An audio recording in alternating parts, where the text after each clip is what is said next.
March 15, 1940. Bletchley Park, England.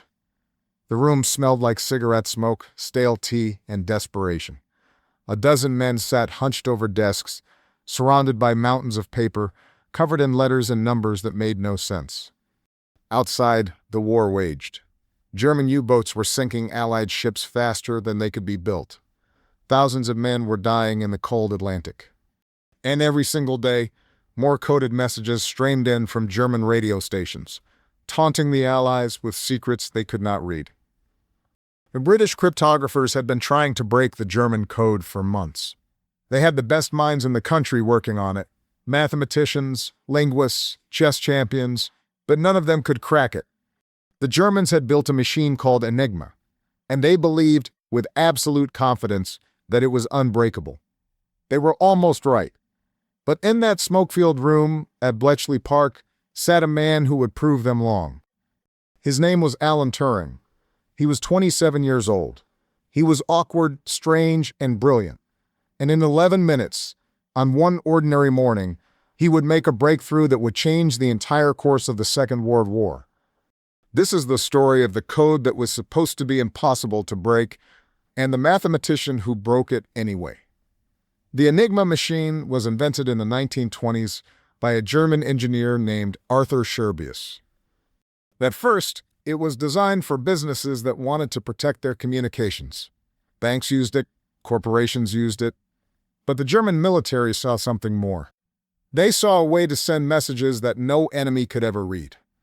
The Enigma machine looked like a typewriter inside a wooden box, but it was far more complex. When you pressed a key, the machine used a series of rotating wheels called rotors to scramble the letter into something completely different. The rotors moved with every keystroke, so even if you typed the same letter twice, it would be encoded differently each time. And because the rotors could be set in billions of different configurations, the Germans believed the code was mathematically impossible to crack. By 1939, every branch of the German military was using Enigma. The Army used it, the Navy used it, the Air Force used it. German commanders sent orders, troop movements, attack plans, and logistics through Enigma machines, confident that their enemies would never be able to read a single word. And for a long time, they were right. The British had captured an Enigma machine early in the war. They had taken it apart, they had studied it, they knew how it worked. But knowing how it worked did not help them break it. Because even if you understood the mechanics of the machine, you still had to figure out the exact rotor settings for that day. And there were 159 quintillion possible settings. That is a number with 18 zeros. If you tried one setting every second, it would take longer than the age of the universe to try them all. The Germans knew this, and they laughed. They called Enigma their unbreakable fortress. They bragged that even if the Allies captured a machine, they would never crack the code in time to use the intelligence. By the time the British figured out one day's settings, the Germans would have changed them. The British knew the Germans were right. Unless they found a shortcut, Enigma was unbeatable. That is where Alan Turing came in. Alan Matheson Turing was born on June 23, 1912, in London. He was a strange child. Quiet. Obsessed with puzzles and numbers. He did not fit in at school. He was clumsy at sports, awkward in conversation, and utterly uninterested in anything that bored him. But when it came to mathematics, Turing was a genius. By the time he was a teenager, Turing was reading advanced scientific papers. By the time he was in college, he was writing them. In 1936, at the age of 24, Turing published a paper that would change the world. It was titled Uncomputable Numbers. And in it, Turing described a theoretical machine that could solve any mathematical problem if given the right instructions. It was not a real machine, it was a thought experiment. But the idea was revolutionary. Turing had, without realizing it, invented the concept of the modern computer. When the war broke out in 1939, the British government recruited Turing to work at a secret facility called Bletchley Park. It was located in the countryside about 50 miles north of London. From the outside, it looked like a quiet estate. But inside, it was the center of Britain's code-breaking effort.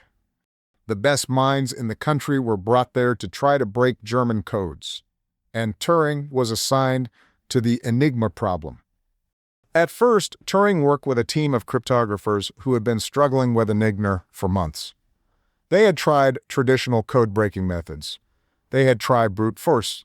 They had tried every trick they knew. Nothing worked. The problem was not just a number of possible settings.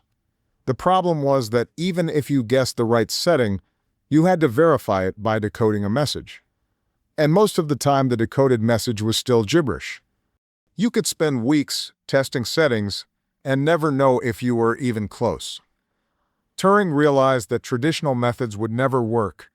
The only way to break Enigma was to build a machine that could test thousands of settings automatically. A machine that could think. So that is exactly what he did. Turing designed a machine he called the Bombe. It was not a computer in the modern sense.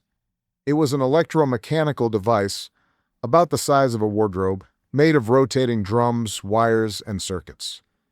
The Bombe worked by testing Enigma settings at high speed. It used logic, not brute force. Turing programmed it to look for patterns in the German messages. Patterns that repeated. Patterns that gave clues to the rotor settings. But building the Bombe was only half the battle. The machine still needed help. It needed a starting point. And that is where the real genius came in. Turing realized that the Germans, for all their confidence, made mistakes. Small, human mistakes. German radio operators often used the same phrases at the start of messages. Weather reports always began the same way. Military messages often included predictable words like Heil Hitler or location names. Turing called these predictable phrases cribs. If you knew a crib, you could use it to narrow down the possible Enigma settings. The Bombe could then test those settings at lightning speed, and if the crib matched, you had your answer. In theory, it sounded perfect, but in practice, it was a nightmare. The first Bombe prototype was finished in March 1940. It weighed over a ton. It was loud, clunky, and prone to breakdowns. And at first, it did not work. The team at Bletchley Park tested it over and over. They fed it cribs, they adjusted the settings, they ran it for hours. Nothing. The machine spit out gibberish. Turing went back to the drawing board. He rewired circuits, he changed the logic. He stayed up for days, surviving on tea and cigarettes, obsessed with making the machine work. And then, on one ordinary morning in March, something clicked. Turing loaded a new crib into the Bombe. It was from a German naval message. The message was short, only a few lines. But Turing was confident.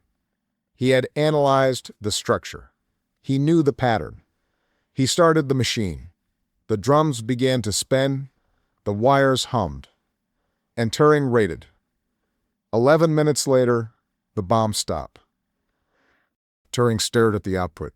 His hands were shaking. He checked the settings. He ran the decryption by hand. And then he realized it had worked. The Bombe had cracked the Enigma code. The room erupted. The other cryptographers crowded around. They could not believe it. For months, they had been staring at encrypted messages, trying to decipher them by hand. And now, in 11 minutes, Turing's machine had done what they thought was impossible. But Turing did not celebrate. He knew this was just the beginning. Breaking one message was not enough. The Germans changed their Enigma settings every day at midnight. That meant the Bombe had to break the code fresh every single day. And not just once. The German Navy used different settings than the Army. The Air Force used different settings than both. Each branch had to be cracked separately, so Turing built more Bombes, dozens of them. They were installed in secret rooms at Bletchley Park. Teams of operators, mostly women, worked around the clock, feeding messages into the machines, testing cribs, running decryptions. It was exhausting, repetitive work. But it worked. By late 1940, the British were reading German messages almost in real time. They knew where U-boats were hunting, they knew where bomber raids were planned, they knew troop movements, supply routes, and invasion plans. And they used that information to devastating effect. The Germans never knew. They continued to trust Enigma completely. They believed their codes were unbreakable. And because the British were careful never to act too obviously on the intelligence, the Germans never suspected a thing. The impact of Turing's work cannot be overstated. Historians estimate that breaking Enigma shortened a war by at least 2 years. It saved millions of lives. It turned the tide in the Battle of the Atlantic, where German U-boats had been strangling Britain's supply lines. It helped the Allies win at D-Day by revealing German defensive positions. It gave the British and Americans a decisive advantage in almost every major operation of the war. And yet, for decades after the war, almost no one knew about it. The work at Bletchley Park was classified top secret. The British government ordered everyone who worked there to stay silent. They were not allowed to talk about it, write about it, or even hint at what they had done. The Enigma story was locked away in government vaults. The Bombe machines were dismantled and destroyed. And Alan Turing, the man who had changed the course of history, was forgotten. Turing continued to work after the war. He helped design some of the first true computers. He wrote groundbreaking papers on artificial intelligence. He asked questions that are still debated today. Can machines think? What does it mean to be intelligent? But Turing's life took a tragic turn. In 1952, he was arrested for being gay. At the time, homosexuality was illegal in Britain. Turing was convicted of gross indecency and given a choice: prison or chemical castration. He chose the latter. He was injected with hormones that were supposed to cure him. They destroyed his body and his mind. On June 7, 1954, Alan Turing was found dead in his home. He was 41 years old. Next to his bed was an apple, half-eaten, laced with cyanide. The official ruling was suicide, though some have questioned whether it was an accident. Turing's death was barely noticed. A few newspapers ran short obituaries, but most of the world had no idea who he was or what he had done.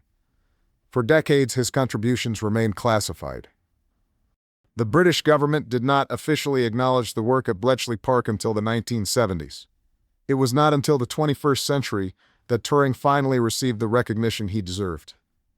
In 2009, British Prime Minister Gordon Brown issued a formal apology for the way Turing had been treated.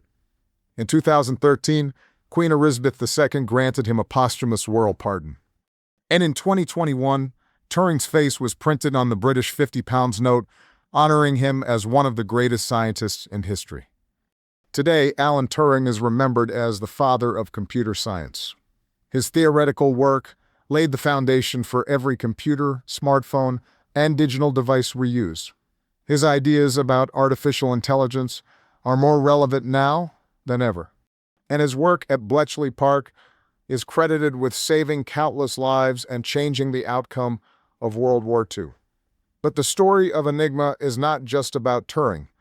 It is also about the arrogance of the Germans who built it. They believed they had created something perfect, something unbreakable. They trusted in the mathematics, in the complexity, in the sheer impossibility of brute force. And they were right to trust in those things. Enigma was, by any measure, a brilliant machine. But they forgot one thing. No system is unbreakable if the people using it make mistakes. And humans always make mistakes.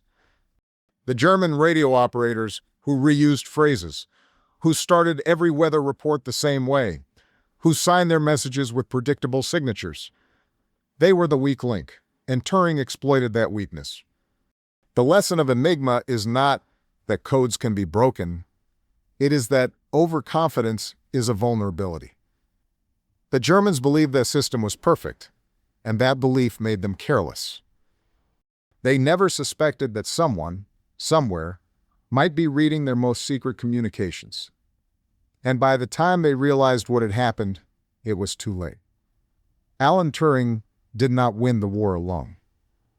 But he gave the Allies the one thing they needed most: information. And in war, information is power. The Germans believed their codes were unbreakable. But a quiet, awkward mathematician, working in a secret room in the English countryside, proved them wrong. And he did it in 11 minutes.